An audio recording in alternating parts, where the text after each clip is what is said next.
All right, we have another panel for you. This one is going to be moderated by Holly Benson. She is the managing partner for the Strategy and Design Consulting Group at Infosys Limited. She's been with Infosys for 11 years. She ran the enterprise change or organizational transformation practice at Infosys, and some of you who have been to some of the Confluence sessions may recognize her as the MC there. And Holly does a lot of writing and publishing about the future of work as well, and she's going to lead our panelists in a discussion about the future of jobs. Thank you very much, Bethany. I am joined by, I think, three great panelists who are going to have some very interesting perspectives on this topic. To my immediate right is James Lang from Toyota Financial Services. Next to him is Dayle Stevens, the Divisional CIO, Support Services Technology from National Australia Bank. And on the end is Stephen Smith from Cisco. So I'm going to start off by asking each of them to give a brief introduction and tell us a little bit about what future of jobs means to them. They agreed to participate in this panel, so tell us what that means to you. Thank you. It's an honor to be here. So my name is James Lang. I'm the Chief Divisional Information Officer for Toyota Financial Services. And in short, what that means is I'm responsible for all of the IT delivery for our entire value chain, from our originations all the way through retention, loyalty, or in some cases, collection of an automobile. When I was asked to speak on this panel, two things came to mind to me. One, you may have read in the news, but Toyota is going through its single largest change in over 50 years, and that it's moving from Southern California to Texas, has been doing so for the past 2 years, and will finish that in the next 2 years. And as that happens, and I'm sure there's numbers out there, but one scenario might be that, I only move about 50% of my staff. The other 50% will have to be rehired. And so going about that process is going to be very disruptive for us, but also a great opportunity, and I think germane to this conversation.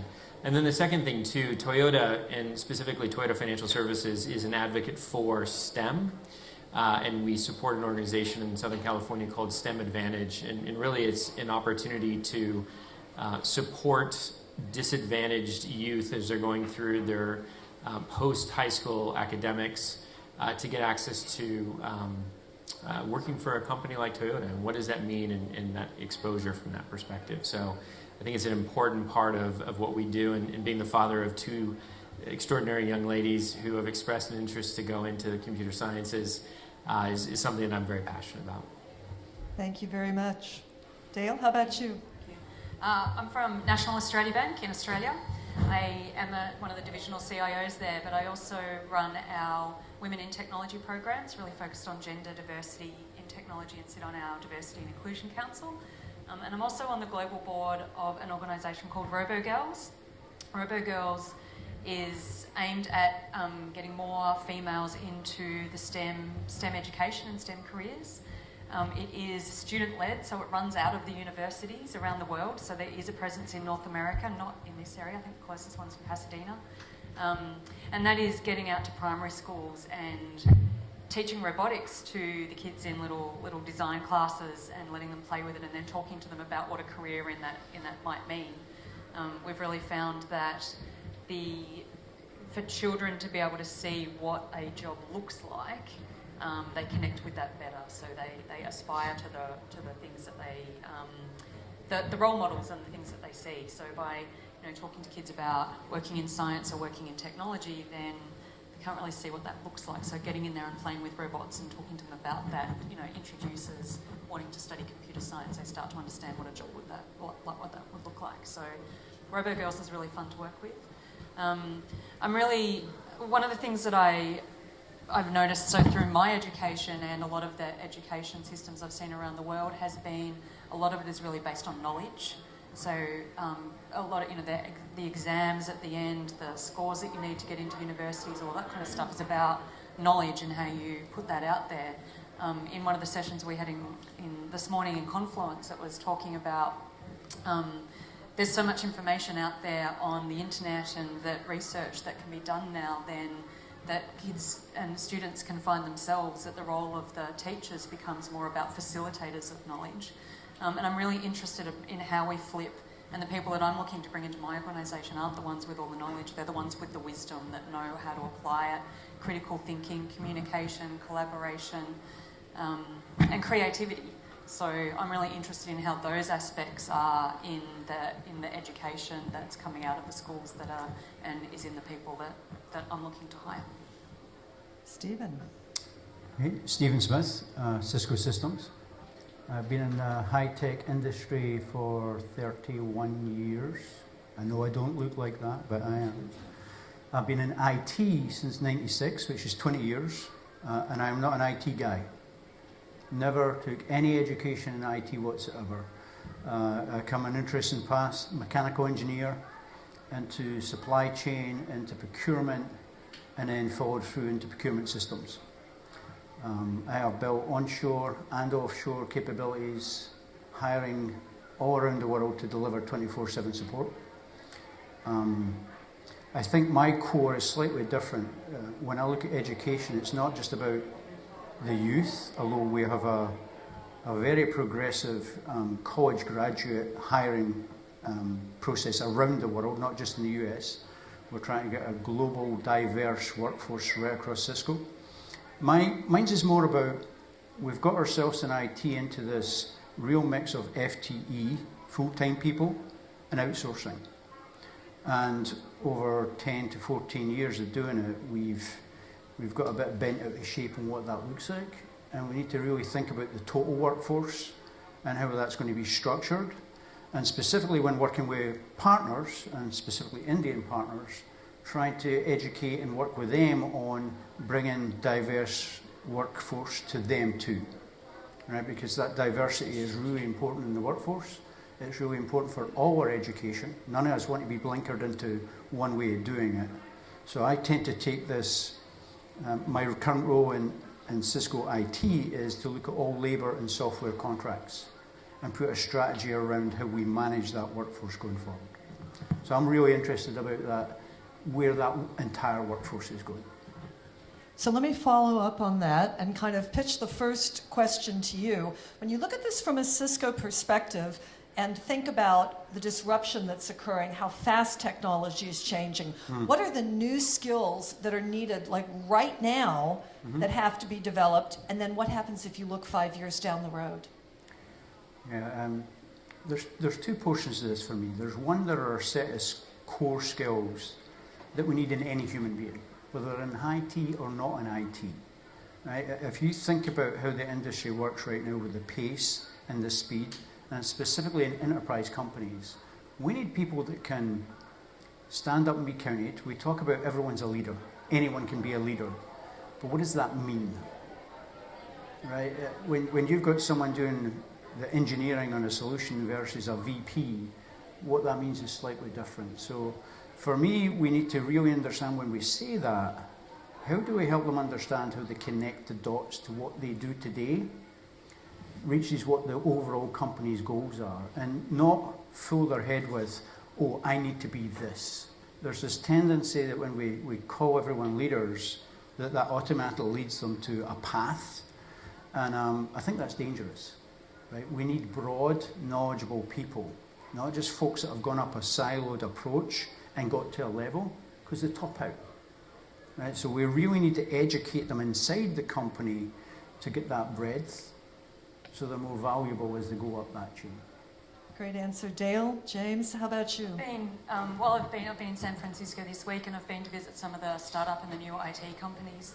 And what I've really noticed is how much more every individual owns their own outcome. There isn't, so this is a Dropbox and Airbnb and some of those companies, and it wasn't, there's no annual planning cycle and this is our strategy and management telling everyone this is what you will work on for the next year. It was very much every individual owning their outcome, deciding what they were going to work on and how that was going to contribute to, the outcome of that organisation as a whole. And I think that responsibility, but also that creativity and adaptability to change along the way is really important. I think key is going to be experimentation and being willing to experiment, and in IT, I'm always embarrassed to say that we're still an organization that every project takes 18 months and $3 million to deliver on, right, before you actually see something. And we're getting better at that, but most of that is, my generation and older's fault.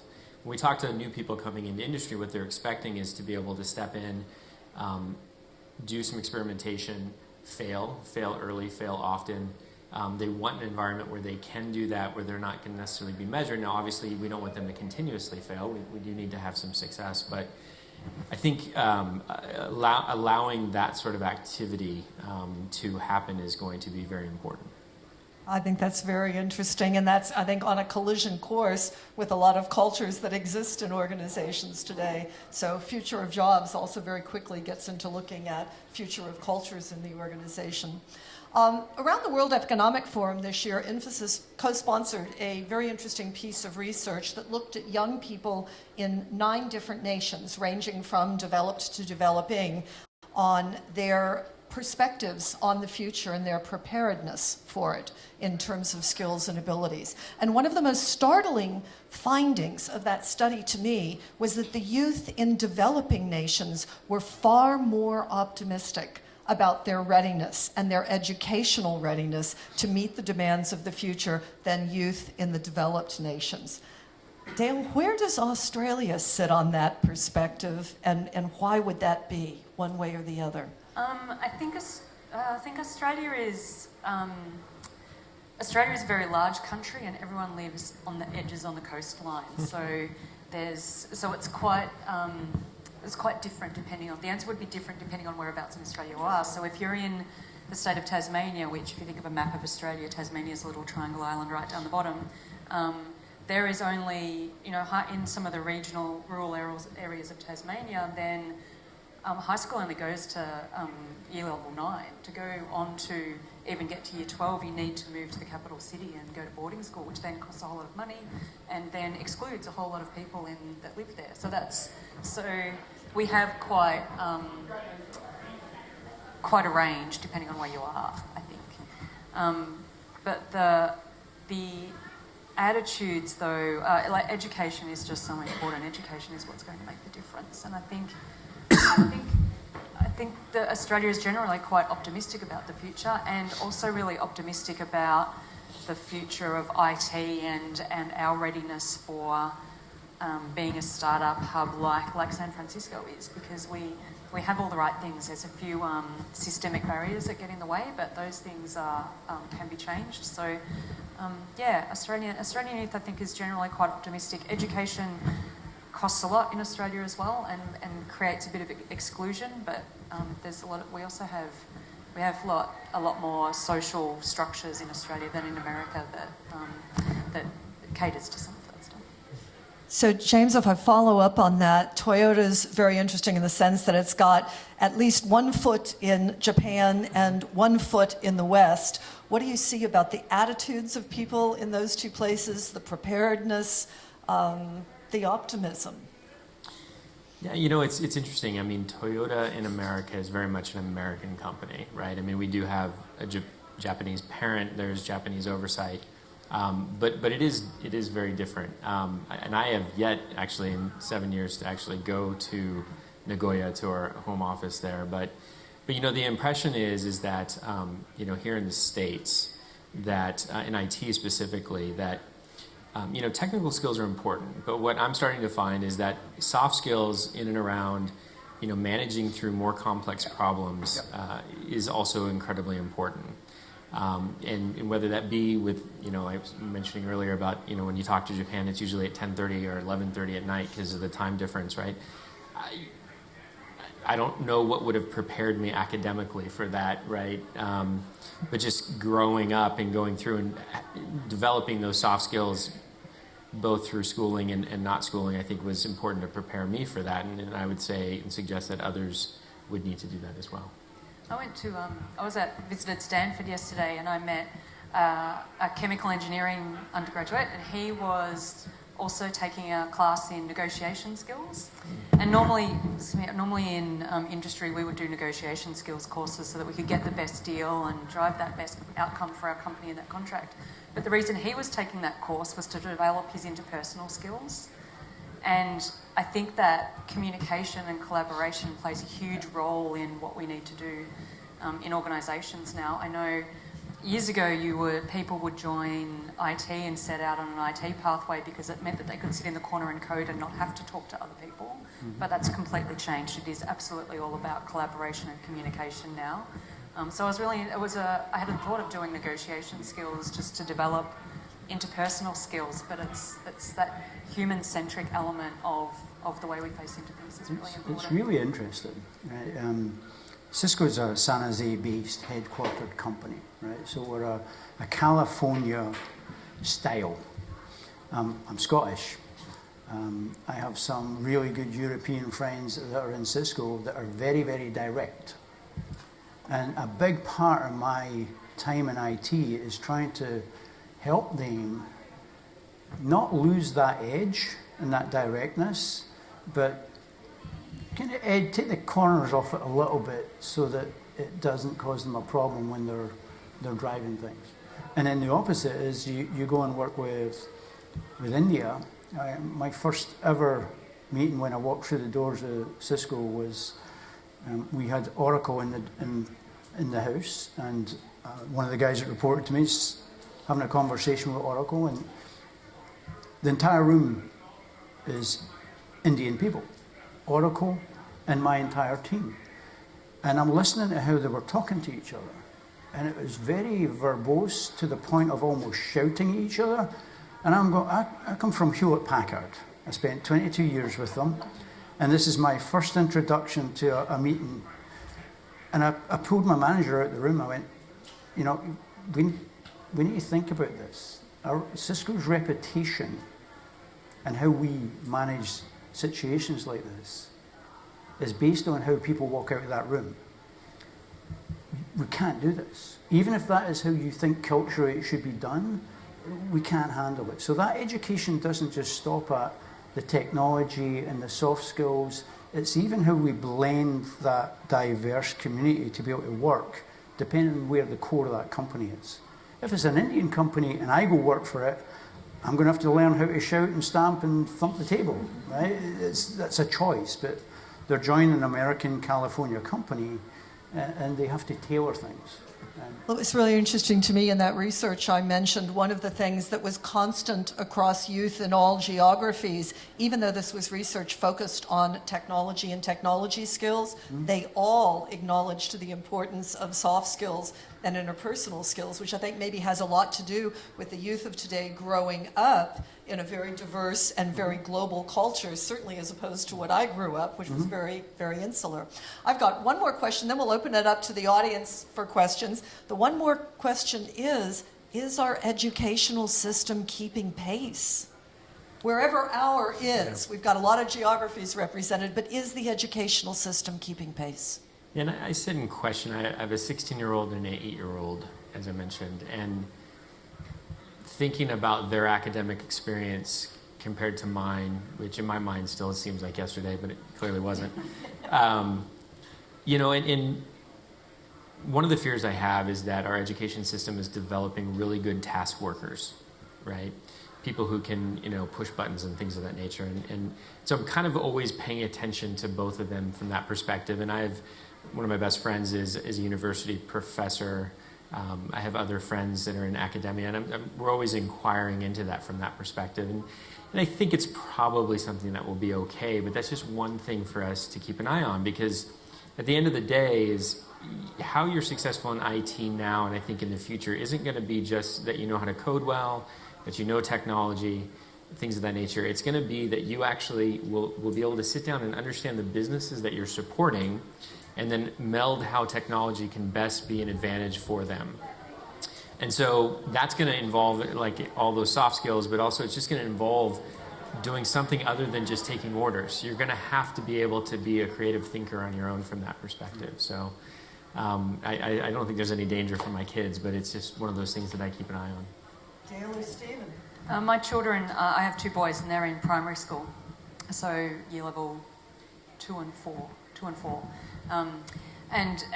The school that they're at has this 21st century learning approach, which is all flexible learning, flexible spaces, and so not every child in the school has a desk and a table, or a chair and a table to sit on.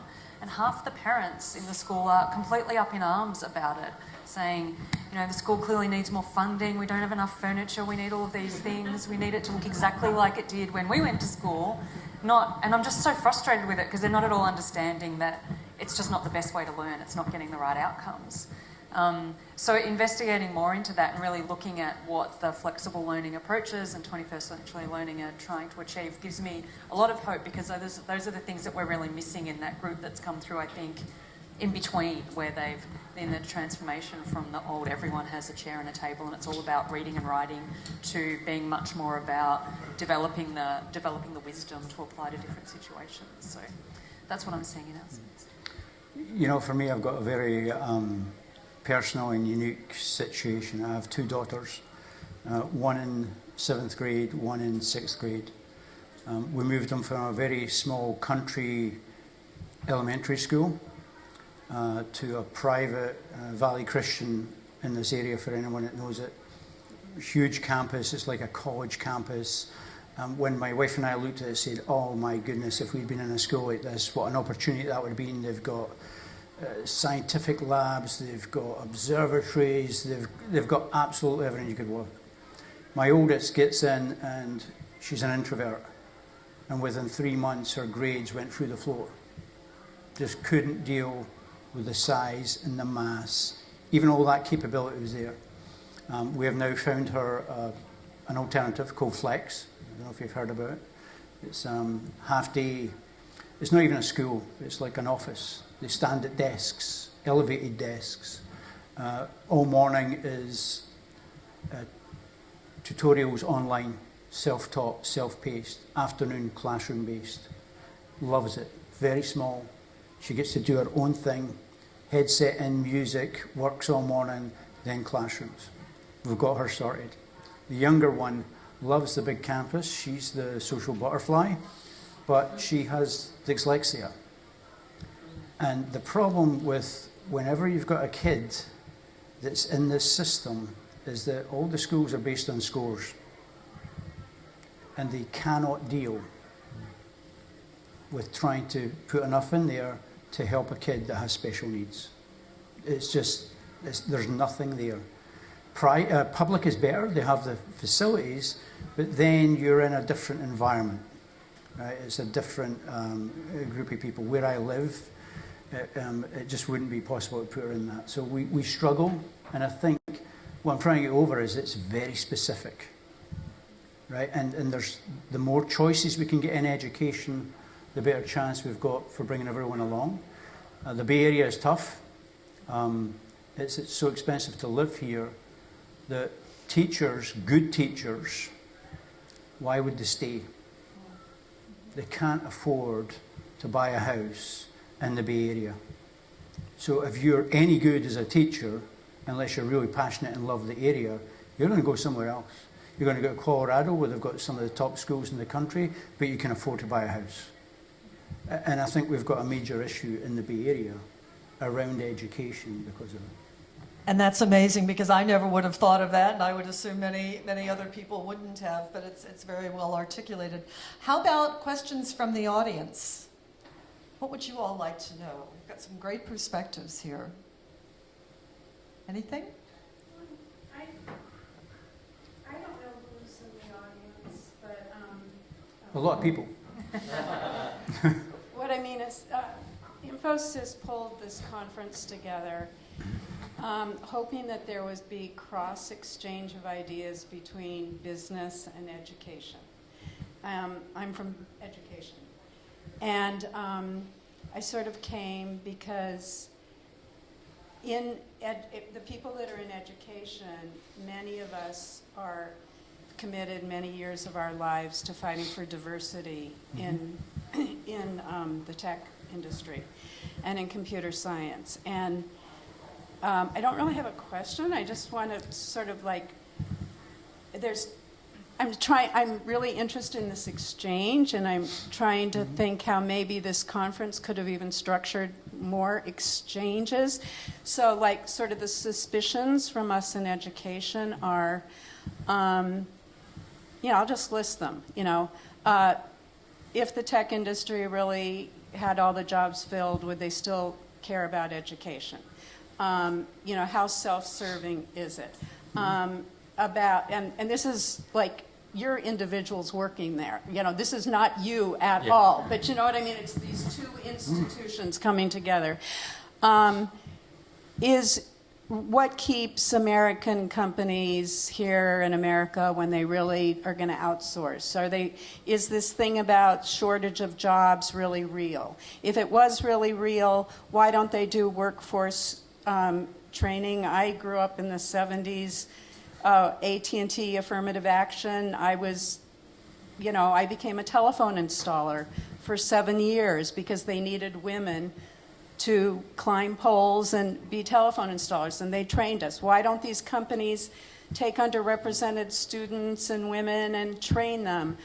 So we're coming from the world of education in which we're struggling such a battle, and then we see tech, and they say they care, and yet they're going overseas. And why would they really put resources into helping education of underrepresented students when they can really go overseas for cheaper labor? And so I'm just spewing all these suspicions, and I'm going, wow, wouldn't it be a cool thing if at some point we could really have an exchange about these ideas? So I don't have anything to say, but just deep sadness. Well, you have a lot to say. Okay. Just sort of deep sadness about what's happening and how we can cross so many divides. You go for So it. I think I'm ready. So many years ago we were outsourcing to India and other countries for cost reduction, to reduce costs. It's not for that. It's not at all about that anymore. It's those cost reductions have happened. Companies that outsource today aren't out. Like that game is over. And so I know my company, we did in some different parts of it, we have done outsourcing, others we've kept it all in-house. But no matter what your resource model is, whether it's in-house or outsourced, what you need is ideas. And you need to bring new ideas in all the time. You can't just keep doing the same thing with the same people. And the ideas that you're bringing in and the workforce you have that's generating those ideas and working on those problems and challenges need to represent your customer base. So I work at a bank. Customer base is everyone. And we need to have people that can represent how people are going to interact with our services, when they're going into branches, when they're using mobile. I heard a story earlier this week about at Google where they were, I don't know what they are now, but they had been predominantly middle class Caucasian male coders. And when they released their first app that enabled you to upload videos onto YouTube, 5 to 10% of them went upside down because all the coders were right-handed and they hadn't stopped to consider how left-handed people use phones. And so if you are not thinking about the customer or the user's experience and how they are going to interact with you, then you're going to make mistakes. So we are recruiting and hiring for and keeping our workforce. That's why diversity is important to me. It is to be able to represent, to be able to have enough people that are thinking about putting themselves, like they've had enough experiences in different places to be able to put themselves into the shoes of all of those spaces. So I'm going to do an Al Gore on you.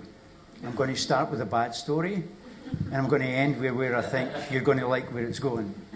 The bad story is back in the 90s. Yeah. Certain individuals got in their head that we had to offshore for cost. It was one of, in my mind, the most tragic things we did. And that was because if only took in any industry 1, 2 or 3 to do it and the rest had to go, there was no option because you'd be left behind from a financial standpoint, you wouldn't do it. That meant a lot of companies went en masse without a strategy and just started to do it. We've ended up now, through industry people like Gartner and everyone else telling us that the standard should be 30% onshore, 70% off, and leaders saying, oh, that must be what we do, into a horrendous situation where our workforce is not in the right place with the right skills, with the right blend and the right diversity to maximize what we want to be doing. We have a mammoth job now to rectify all that. To the point where, in some cases, we have offshored, not necessarily outsourced, because you're right, a lot of cases we're building our own capabilities in these countries, to the point where the model doesn't work anymore. It doesn't matter how cheap you're getting the labour, if the model doesn't work and the diversity is not there to get the best out of it, then you've not got a good workforce. Here's the good story. Every IT company I speak to right now is 100% focused on trying to fix that. They're 100% focused on building diversity into their organisation. They're 100% focused on working with universities to make sure that they are trying to attract a diverse community. Because when you go to hire, I can assure you, when you hire in the IT industry right now, any recruiter, the percentage of people that come there, very few female, normally 80% Indian. Why? Because India is churning out so many technology candidates. Infosys. I'm not sure the Infosys numbers, but one of the competitors, TCS, they hire 26,000 IT graduates a year. One partner. Infosys probably aren't going to be far away. It's a factory of bringing them in, getting them trained, and delivering those services. So that's why when you open up a rec in the US, a big chunk are from that culture. That's where it's come from. Now, what countries are starting to do, they're working with educators, they're working with recruiting companies to say, I want to make sure when you bring people to the table, it's a diverse mix of people. If you can't do that as a recruiter for me, you're no good to me. I at least want the selection, the people I'm interviewing to have a chance of hiring diversity. If that group's not there, I can't hire it. And companies are really, really focused on it. They're focused on the balance. They're focused on everything right now. So I think you're going to see a change in the next 5 years. And I think what led to that originally was the technology of the time, right? So mainframe, client server, right? Those are technologies of the past. And the technology that we have now, cloud technologies, applications as a service, they're ones that lend themselves to better being supported here or present with the business, right? Why is that? Well, because they're ones that you don't sit and gather requirements and then go off and develop for months on end and then test and then move it into production. They're things that more modern approaches to software development, agile approaches actually lend themselves to. And so you're literally having to get together in small teams and working this real time, in a sense, and delivering on that in a much quicker way than the way that model worked before. So, and the other thing too is I would say that I think it's cyclical, right? I mean, and to your point, Toyota is very much looking at what are those critical skills that we think are our DNA. We actually use that term DNA, that we want to retain and have in-house. From that perspective. And we're always evaluating that, but that is on a continuum of change as the technology changes, as the business model changes, and things of that nature. So, I would envision us rapidly swinging back in very much the other direction. Mm-hmm. Yeah. How about another question?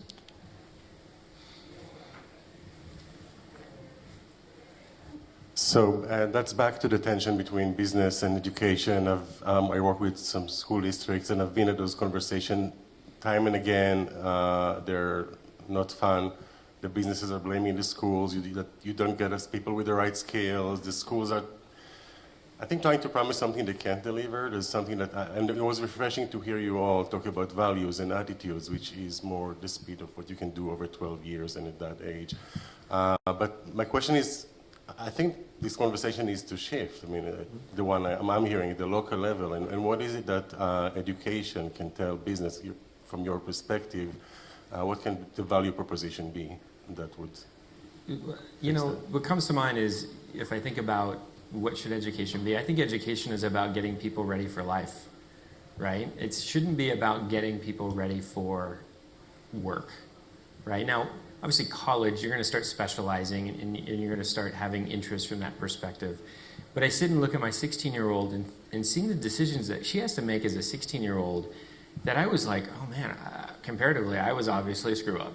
because at that age, I was not thinking about those things at all. And the pressures were certainly different. But I think the education system needs to be more about that. And then what you're going to get are more well-rounded people who will have those things that we've talked about up here and who will be more amenable to learn those things too on the job or through other training from that perspective. And so, you know, to the extent that that's what the education system can do, that's what I would like to see. If somebody comes and yells at you, you didn't give me the right skills, how can you help shift the things? So we're going to take a slightly different angle for me. I actually, what worries me most about education in the US and watch my daughters is the competition. The competition for grades, it's making them so just focused on the academia as opposed to that well-roundedness that they should be getting when they're going through those formative years. Right? It's all about the score. It's about the score. You're talking about what Ivy League school am I going to get read to if I don't have these scores? I mean, that for me is, it's going the wrong direction. And I know a lot of it's about funding. Right? So the government need to step in here and help a little bit with how we're doing funding, because it can be funding based on how well the school scores are, or it's going to, you know, whatever you put in as a metric, you will get. So if scores is the metric and that's what you're going to fund, then all you're going to get is scores. They need a different view of how they fund schools. It has to be a more balanced, well-rounded way of doing it. Otherwise, you're going to churn out these academics in certain areas, and they're not ready. They really aren't. It blows their mind the first day in the office, but that's not how it was. I didn't expect this. Dayle, what's the view from Australia?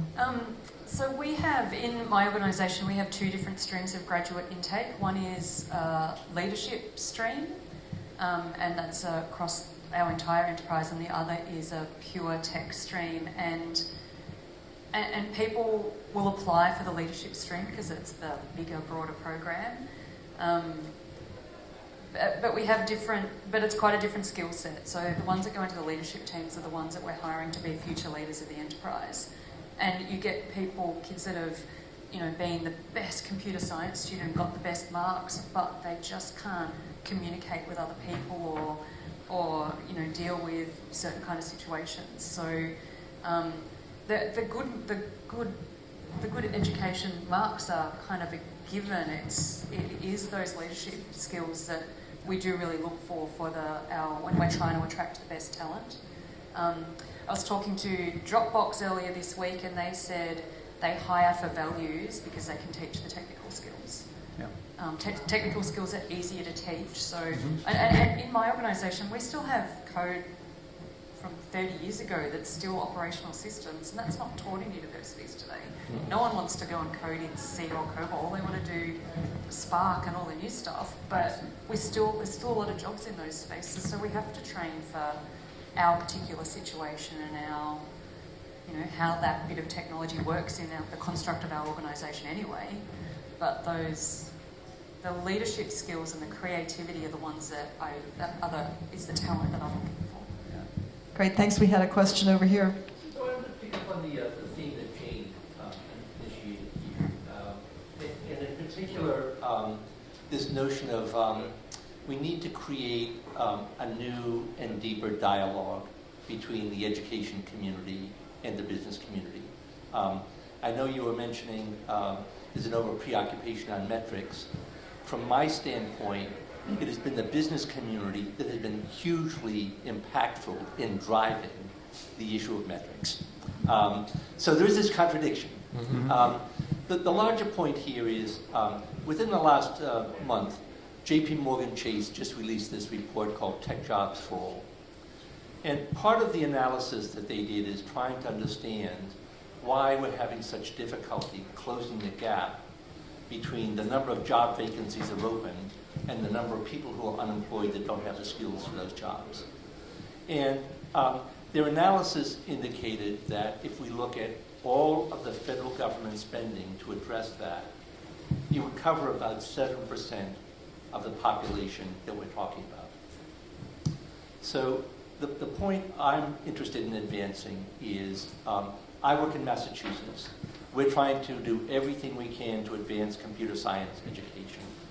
And I see no realistic prospect of doing that unless we have business participating at a 3 or 4 to 1 match of public sector funds to do that. I mean, we can take 20 years, but presumably that's of less interest to the business community.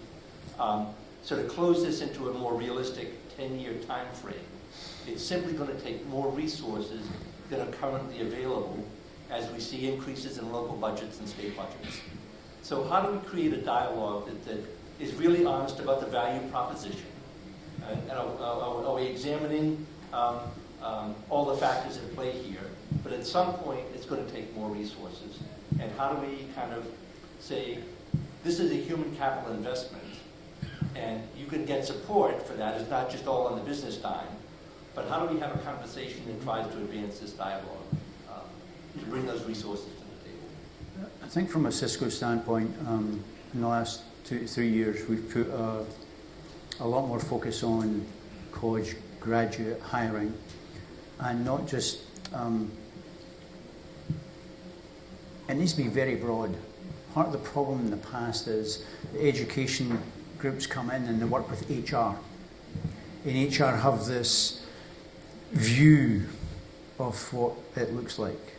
But when you get down to a supply chain organization or an order management or an IT, or even inside IT, infrastructure versus application, it's different skills, it's different requirements. When we were hiring from Berkeley for a while, we were bringing in some college grads, and within 1 to 2 years, they were gone. For all good reasons. They're coming out there and they're looking to be in these fast IPO, new technology companies. And part of the problem is we were sending people to these college campuses and selling Cisco as being that. Enterprise companies need to get real and be honest. A company like Cisco isn't a Google. It's not a Facebook. It's not an Apple. When you come into IT in Cisco, there's 2 things. If you go into our infrastructure area, then you're going to be in a place where networking is our core of what we do as a company, and you'll have a fantastic ride and you'll get all the best information. When you come into the app world, if you think you're coming in as a software engineer, then what you're really coming in is an integrator. You're integrating Oracle with Salesforce, with this. You're not building and creating any software. You're integrating other companies' software to run a company business. So when we went and chose these people for Berkeley who were engineers, and then were surprised why they left after 2 years, right? We're not going and asking and pulling the right skill. We have to get the right people in front of the university in the first place, be honest about what we are, and say, if you like business process and understanding how a business runs end to end and have a passion for IT, then come and do this integration work, because you'll get both. And the value of having IT people that have that business knowledge is huge in a company. I think in advancing the conversation, there's 2 aspects that I would think of. So one is about the demand and the pipeline, which is, so if you're looking at education at universities and higher education and how we get that out into how we get that demand back out into industry, then the other part of the puzzle is the demand for students wanting to study IT coming through as well. So how do we start having those conversations back in early education so that there's more kids studying technology through school, and then there's a demand for more higher education in that space? So that's actually what I meant. So Yeah. we're focused on K-12. Yeah, okay. How do we build the excitement, the skills, the knowledge In the K-12 in space. K-12 so we have a much larger pipeline coming in college? Well, so I said at the start that I work with Robo-Girls. I'm on the board of Robo-Girls, and one of the things that we found there is showing kids what a job in IT looks like. So if you talk about, kids say they want to be a fireman, or they want to be a policeman, or they want to be a doctor because they are exposed to people that do those jobs. Well, they're exposed to what their parents and their family do and the people around them do. They're exposed to professions that are visible, that they see on television or in movies. But, my husband is a chef and owns a bar, and they see that all the time, and I work in IT, and they have no idea what I do when I go to work each day, and I can't even really explain it to them, right? So they are, but I ask either of them, and they say they want to be a chef, because they can see that. So how we actually get into much younger age groups and talk about show them what a job looks like. Kids are incredibly skilled in technology these days. They can all use the iPads, but what does a job with an iPad look like? How do you create apps? How do you create codes? And there's lots of different things that I'm seeing in Australia, and I'm sure it's here as well, which is, make an app competitions where, like all sorts of things like hackathons and stuff for primary school kids to come and do things. And also what really surprises me when I've seen this is how much the things that they come up with, like if we've done a make an app competition, and primary school kids, all the apps that they're coming up with are all really social purpose related and community related. And so I think that tying those two together is, exposing to kids what a career is, but then kind of understanding a bit more about, well, if you are going to design an app, what is that going to look like? Yeah, and just one comment too. I mean, so you can reach back into those, right? Or you need to reach into the company as well, right? Like what I said originally, we have to evolve ourselves and how our practices are to actually be amenable to that talent that's coming in too, right? And so whether it's being more of an experimental sort of organization or whatever it is, those things that they're looking for, I think you're always going to have the, people who land and stay for 2 years get some credit. I mean, hell, I did that in the 90s. But eventually you're going to get that experience that is going to want to retain them and hold on to them from that perspective. I'd also say don't talk to the HR departments. Yeah. They get in the way. It's talking to the leaders. So I know we've got, myself and the other divisional CIOs, when schools have come to us and spoken to us saying, come and speak at our career days, come and do these things, then we will absolutely do it. But if they go to HR don't even pass on the message. There's a thing I think we need to draw a picture, and I think the industry needs to help you. You're 100% right. If you start with their mobile phone or their Facebook or whatever they're texting, something that's really, really close to them, and because if you, as a parent, you take that off them because they've been naughty, you can sure you're going to get them to turn their behaviour around because they want it back, right? But you need to show the thread that through to say, well, the only reason that works, here's the big picture why that works. I was in a meeting earlier on with someone, and this educator that's here for part of this said, when she's teaching kids, she talks about, did you know that the only reason that phone works is because of a sewing machine? And my ears perked up immediately, right? And she was able to tell these kids the story of why the sewing machine led to the phone, right? It was the automation of a sewing machine and all the patterns that sewing machine had to do that eventually created the tool that punched the cards that gave the zeros and the O's to run machine learning and run machine activity. So without the sewing machine and the automation of that sewing machine, we wouldn't have So she painted that picture and built on it. And I think we have to do some of that. You know, the other thing that occurred to me in response to your question, I attended a mindfulness conference in San Francisco earlier this year, and there was a wonderful woman there by the name of Leela Jinnah, and she runs a nonprofit called Sama, and she's trying to change the funding on nonprofit.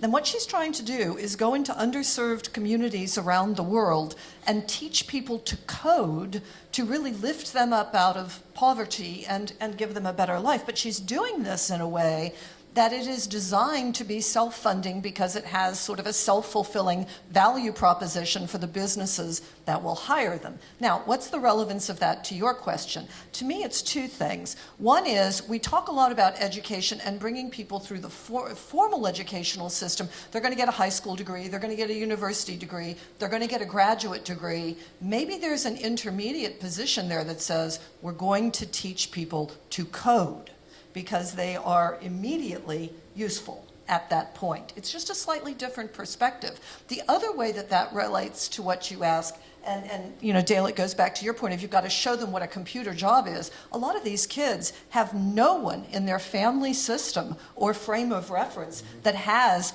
a business job, let alone a computer job. What happens if you reach into an underserved community, teach the adults to code, that starts to create role models for young kids who say, I could do that? So it's just a different way of looking at the problem.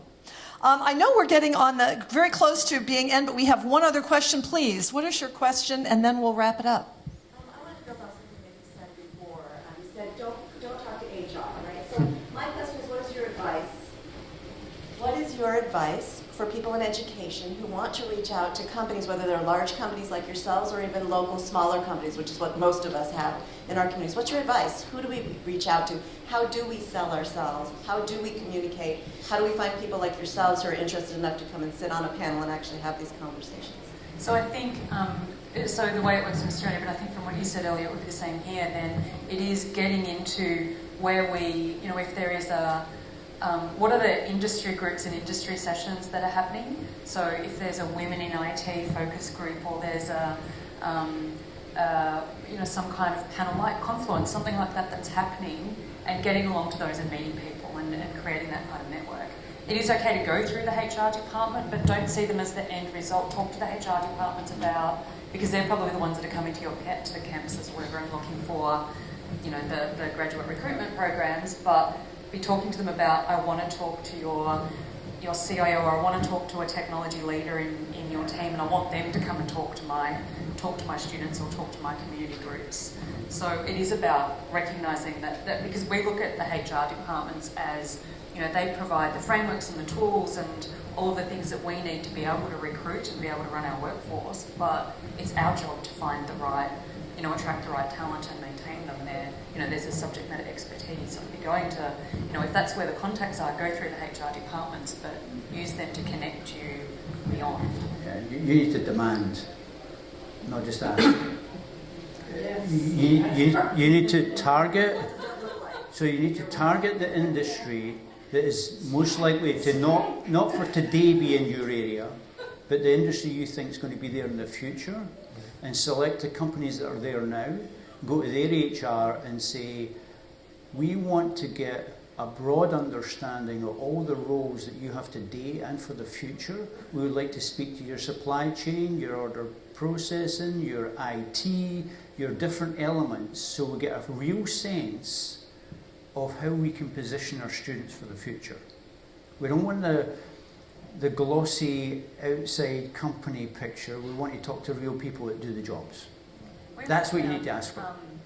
Using our community within our organisation, there's a whole lot of parents, there's a whole lot of people who have kids at schools, but who don't have the contacts either. So we, you know, they want to be out there giving, you know, just not waiting for Parents and Children's Day or the Career Day, but actually making it known that we do have people that within our organisation that want to go out and speak, and who has, and just putting on our internal social media groups going, who has parents at these schools, we want to get out there and speak to those, you know, who has kids at these schools, we want to get out there and speak to them, and just using our own people and what. So, you know, talking to the parents in the communities that you go to about, does anyone who works in IT come and talk to our kids at come and talk to our kids at the schools. We find the careers advisors play a really strong role in it as well. So to kind of wrap it up, I'd like 60 seconds from each of you on, after this dialogue, parting words of wisdom on the future of jobs that you see from your company perspective, and particularly given these questions, how that ties back to education and the education community. James, let's start with you. So, okay, I wasn't prepared for that, but just reflecting on what we've talked about, I'm really optimistic over the next 2 years with Toyota on looking at the talent pool that we have here within the States and hiring as we go through our next chapter from that perspective. I think there's going to be a lot of great opportunity. I think technology, as I said, is going to evolve in such a way that it's going to allow us to position jobs both locally and still, abroad differently than we've ever done before.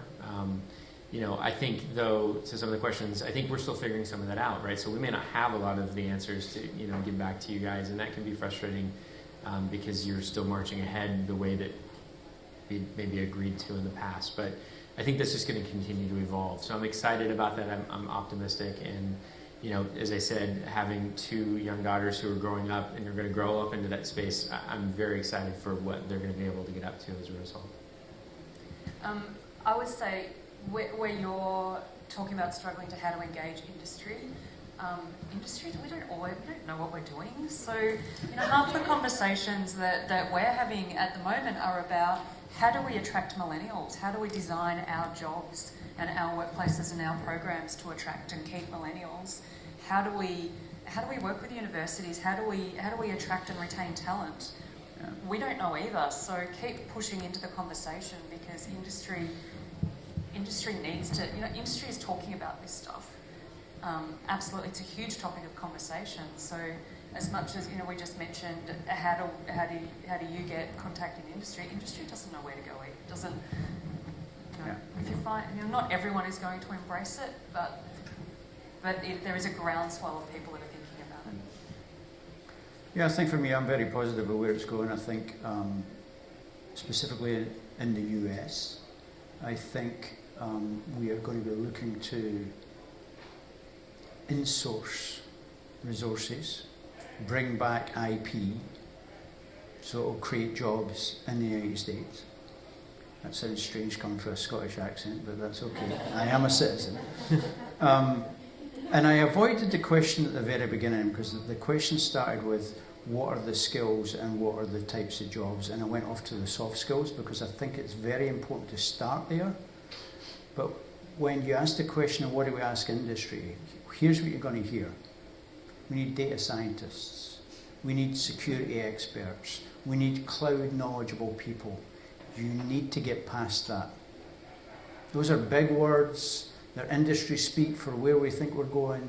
It's an umbrella when we don't really know what we're doing, right? I mean, if you look at cloud, what is it? It's virtualization by a different name. Before that, it was called something. We change it all the time to try and make it sound sexier. You need to get past that and understand what that means underneath to help these kids get ready for it. But I think it's positive. Thank you very much. Thank you for your attention and participation. And I'd like to thank James, Dayle, and Stephen for their insights and sharing with us this afternoon. Go off and have a great evening at Carlos and